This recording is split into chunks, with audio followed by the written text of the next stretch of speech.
بسم الله الرحمن الرحيم السلام عليكم halkan daawadayaal waa channelka Sheekh Cabdi Xayi muuqaalkan waxaan uga hadlaynaa bilaabashada dhismaha masjidka Umar bin Khadaab oo ah masjidka uu khadiibka ka yahay Sheekh Cabdi Xayi Sheekh Aadan dhismaha masjidkan maanta ayuu bilowday waxaana la filayaa in loo dhiso qaab casri ah daawadayaal masjidkan waxa uu noqon doonaa sida qorshuhu yahay 3 dabaq waxaa loogu talagalay inay ku tukan karto halkii marba 3200 oo qof qiimo ahaan dhismaha qiyaastii waxaa ku kacaya 1.5 milyan oo doolarka Mareykanka ah sida ay sheegeen injineerada gacanta ku haya dhismaha masjidka qaybta dumarka loo diyaarinayo waxaa ku tukan karta 300 oo dumar ah halka qaybta raggana ay ku tukan karaan 2900 oo rag ah lacagtu way iskeeni daawada haddii qof kasta tusaale ahaan uu masalihiisa ama goobta tukashadiisa uu gato micnaha intaasoo dad ah haddii ay min 500 oo doolar bixiyaan lacagtu way iskeeni daawadayaal masjidka Umar bin Khadaab waxa uu ku yaalaa laamiyaraha Zoobe wuxuu ka tirsan yahay degmada Hodan waxaa la dhisay sanadkii 2000 haddii dhismahan uu hirgalo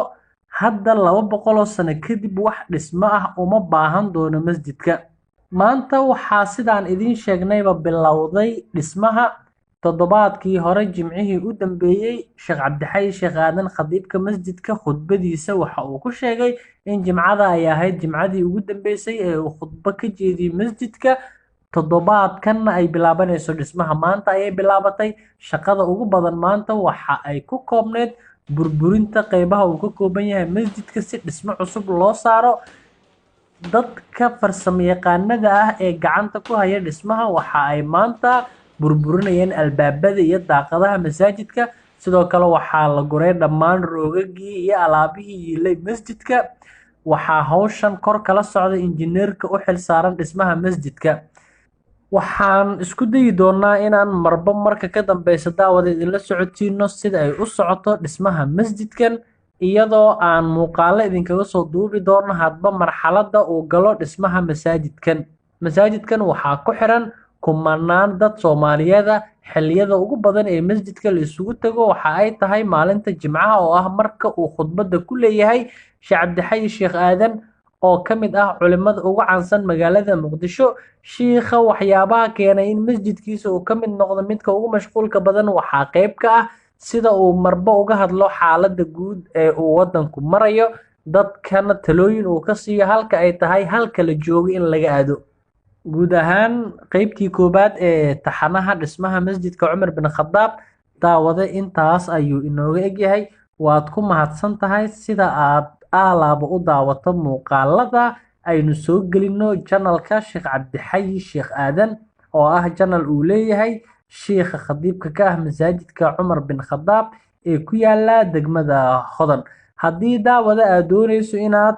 wax lacag ah ugu tabarucdo masaajidkan waxaad ku hagaajin kartaa telefoonada iyo account-nada shaashada ka muuqda waad ku mahadsan tahay daawashada muuqaalkan haddaan sii jijabinta iyo masaajidka guud ahaan haddaan sii galo waxaa loogu talagalayaa inay ku tukadaan 3200 oo 300 oo ka mid ah ay dumar yihiin raggana ay noqonayaan 2900 marka 3200 masaajid ay ku tukanayaan oo maraafiqdiisii ku hareereysnaydna wata ayaa takliifada guud ee ku baxaysa ayaa insha Allah taala inoo sharxi doonaa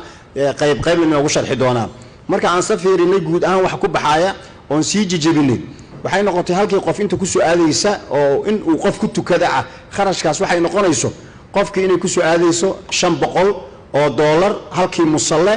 markii loo qaybiyo tiradaas guud ee 3200 ah marka taas inaan marka si kala qaadano oo bulshada aan la wadaagno gaar ahaan gabdhaha horta inaan dhahno 300 la idinku imaan maayo marka 300 hadii lagu dhufto 500 halkii musalle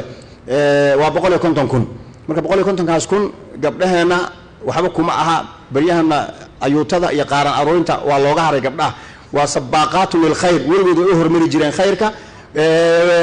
raggana sidoo kale 2900 ee qof ee ku tukanaysa marka si kastoo lacagtu u badan tahay hadii la yiraahdo way badan tahay dadkeena baa ka sii badan dadka aan haysano ahlu khayrka ayaa ka sii badan marka sidaas guudna way jirtaa si jabsan oo qofba wuxuu ku dari karo oo agabkii ah qofkii maalan shamiindo keeni karaa qofkii maxay ahayday alaab keeni karaa lacagtaan bay ka go'aysaa intaa oo la isku dardar ayaan rabnaa masaajidka uu ku dhismo waxaan ku yeernayna waa inaan macluumadaas la wadaagno oo dhammaanteen inagoo ilaahay dartii u wada soconna beedkaas ilaahay inaan wada dhisno intii ka soo qayb gashay waad ku mahadsantihiin masaajidkaas laynoo sawiray ani agteeda hadda wuxuu ka yahay casarka maanta mayna ku tukan karin moogiye inuu dhisan yahay masaajidkaas maxaa yeelay farsamooyinka la isu keenay ayaa waxay ka dhigeen wax fudud xajka dadkii ka baaqday haddii qofkii kasta oo yani ku daro hal musalle oo $500 ah oo lacagta xajka uu ka gooyo waxaa laga yaabaa inay u noqoto sadaqadaasi mid uu xajka dambe uu ilaahay ugu fuudaynayo oo uu ku tegi doono waa duco marka taas waa mid oo fursadaas waa midda kale social media inay dhalinyaradan yani warbaahinta oo runtii aad iyo aad yani khayrka uga qayb qaadata barnaamijka oo YouTube-ka oo dhalinyaradan ay sameeyeen oo khudbadooda la geliyo waxaa ku xiran 100,000 oo qof 100,000 masaajidku sidii maaha teendho hal mar la taagaaye wuxuu socon karaa 10 bilood wuxuu socon karaa sanad hadba sidii hawsha ay u noqoto haddii marka 100,000 ee meesha ku xiran bishiiba qofkiiba uu $1 keliya uu dhiibo ama $2 ama $3 ama si kale haddii loo yidhaahdo 100,000 haddaan ka helno 3,200 oo qof inta kale ay noqdaan dhalinyarada xaafadaha joogta iyo dadka aan shaqaynin ee wacdiga iska jeceliyo laakiin 100,000 yani waxaan filaynaa boqolkiiba 20 ka mid ah hadday noqdaan dad wax bixin kara inuu iska fududaan doono masaajidka ayaa jiro asagana insha Allah taala dadku ay kaga qayb qaadan karaan marka fursado badan ayaa jira oo insha Allah taala rajo fiican nagu abuuraysa marka maanta wuxuu ahaa ogeysiin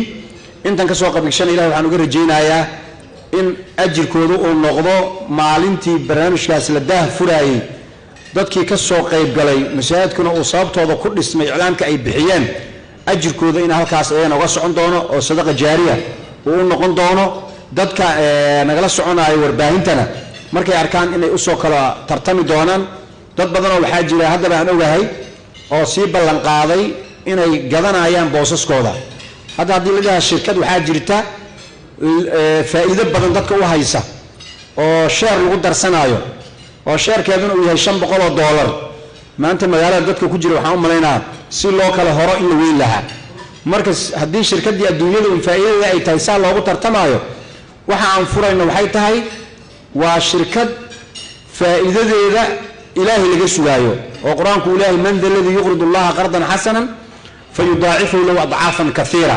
ya ilaahay wahdaymiya oo wax badan saas ku hela marka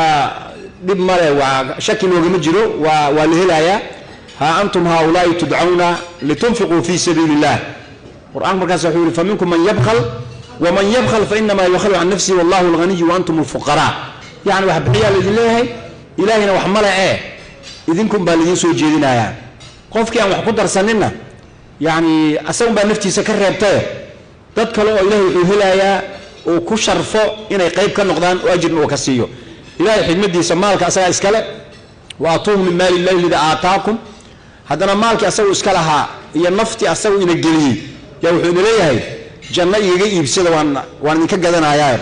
asagana iskale maalkan asaga iskale nafta ina geliyay asaga iskale hadana wuxuu leeyahay in allaha ashtara min almu'minina anfusahum wa amwaalahum wixii ay idin siiyay janna iiga bedesh qofkii marka ay yiraahdo ma waxay waan rabaa kaaga bedelan maayo adun baa is khasaarisay macnaha marka barnaamijka waa barnaamij saas oo qofka labada account ee mid adduunyo uu ku leeyahay mid aakhira uu ku leeyahay unba account ayaa bariyan la bartay waa uu kala wareejinayaa bis midkii aad xagga ku lahayd unba waxa uu wareejinaysaa xagga kale adun baana wareejistay hadhow adun baa kala bixi doontid ma intaad qof siisay in lacagtaada ay ka dayacantay hadaad u malaynayso inay ka dayacantayna ilaahay baa ku ballan qaaday oo ilaahay ballan qaad waxa bixisaan wama anfaqtum min shay'in fa huwa yukhlifu nafta iyo shaytaanku hadeedana waxa bixinina ka yeerina ash-shaytaanu ya'idukum al-faqra wa ya'murukum bil-fahsha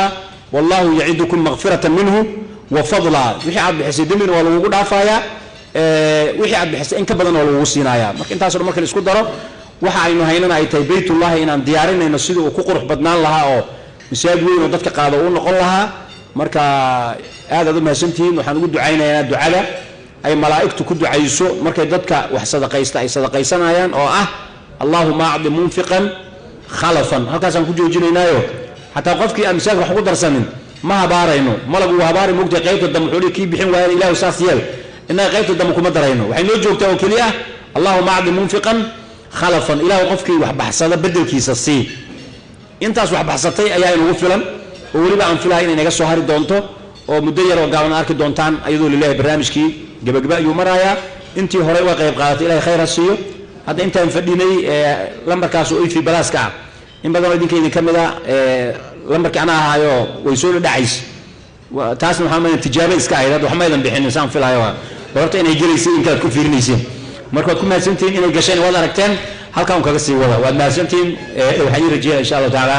caafimaad iyo cimri dheer ilaahay idinka aqbalo saantii aad soo qaadeenna saantii jannada loo qaado Allah idinka dhigo barnaamijkan intaas ayuu looga yahay inta damban insha Allah taala waxay noo noqon doontaa isa salaamid iyo isu ducayn iyo inaan kala qaadano ciwaanadii iyo qof walba intii maxay ahaydey uu dad gaarsiin karo inuu sii gaarsiiyo inuu yiraahdo yaan lagaga horbadinin meeshaas ayna ka xirmin dad badan oo dibadda jiro oo ogahayna oo gruubiyo WhatsAppyo ku jira ama Facebook ku jira oo nala soo wadaagina way jiraan waa soo wada wadaagaynaa marka qof walba adiga iyo inta taqaano intii la sii jijibiyo $1 ku darsa ka badan ha lagu daro meel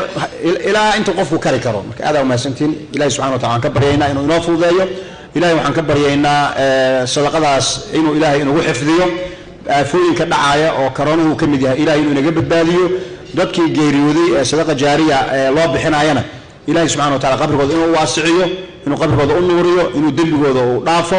caruurta wanaagsan ee walidun saalix yadcu lahu ee waalidkood wax u bixinayana ayagana waa caruur baari ah oo sifadaas inay saalix yihiin cadaynaysa ay xaqiijiyeen ayagana ilaahay ka aqbalo ayagana caruurtooda meeshii waalidkooda ay u bixiyaan ba ayagana u soo bixin doonaane dad yani iskaalmeeyo oo tacaawun al birri kaalmadaas isugu kaalmeeyo oo jannada yani isla aada oo wixii garab isugu noqon karo oo janno ina geynayaan aan garab isku siino wixii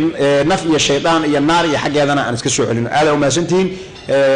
raalli ahaada kun jeer raalli ahaada waqtiga aad nasiiseen waa baytullaahi ayaad siiseen yani qof gaar ah oo aad u danayseen ma jirto inaga wada danaysanay oo ilaahay agtiisa ajirka ka rabna marka insha Allah taala intaas waxa ka dambeeya barnaamijkeeni wuu inoo soo gabagaboobay waan sii faahfaahin doonaa isoo dib loo habeeyayna waxaan idin kula soo wadaagi doonaa xafiisyadiina iyo meelaha la iskula xiriiro ayaan idin keeni doonaa isagoo yani jajabsan oo sidii loogu talagalay ah lambarada meesha ku qoran arkaysaana qof walba bangiga ugu dhow ama midka uu ka shaqeeyo ama midka yani intuu hore u qorto sidii kuugu fudud ee aad uga qayb qaadan karto uga qayb qaado shantaas bangi ee aan furnay yani waa shantaas bangi ee magaalada Muqdisho ka shaqeeya kuwa kalena way jiraan insha Allah taala oo aan mustaqbalka ka rajeynayno inaan xiriir la sameeyno laakiin hadda weelasha noo furan oo hadda hadii la isticmaalo active ka ah ayaa shantaas bangi ee meesha ku qoran marka qof walba ciwaankaasna ha qaato warqada istiikaro oo magaalada soo gelin doono bari misaadka jumcadan aan dadka uga qaybin doona ayaa jirta marka abshiru bishaaraysta insha Allah taala misaadkan uu dhismaaya wax absi ana kama qabno umadeena Soomaaliyeed ee khayrka jecelna waa saan uga baranay ilaahay subhanahu wa taala tawfiiqdayna waafajiyo aad u mahadsantihiin assalamu alaykum wa rahmatullahi wa barakatuh